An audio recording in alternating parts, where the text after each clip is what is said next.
যারা আমাকে বিয়ে করতে চায় তাদের উদ্দেশ্যে বলবো আমি আপাতত বিয়ে করব না। বিয়ে যখন করবো তখন এটা তখন, কারণ এখন বিয়ে করলে আমার বিজনেস হবে না। আমাকে বিয়ে করার জন্য অপেক্ষা করতে হবে না, আমার অপেক্ষার লোক আছে। হ্যাঁ, আমার জন্য অপেক্ষা করার লোক আছে। তো দেখা যায় যে অন্য কারো অপেক্ষা করা লাগবে না। না, হতাশ হওয়ার কিছু নাই আসলে, কারণ সবারই তো একটা পছন্দের মানুষ থাকে, তাই না?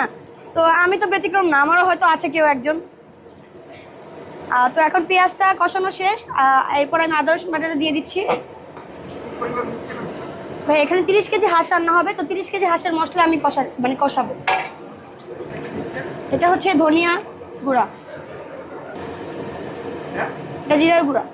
প্রথম আমি যখন রান্না করতাম আমার মশলার ব্যালেন্স ঠিক থাকতো না। দেখা যায় হলুদ বেশি হইতো, নয়তো মরিচ বেশি হইতো, লবণ বেশি হইতো। তো দেখা যায় কাস্টমার বলতো, বাট আমার খুব খারাপ লাগতো যে আসলে আমি ছোট মানুষ, আমি তো তেমন রান্না করতে পারি না। তো দেখা যায় যে ব্যালেন্সটা ঠিক হয় না। তো এখন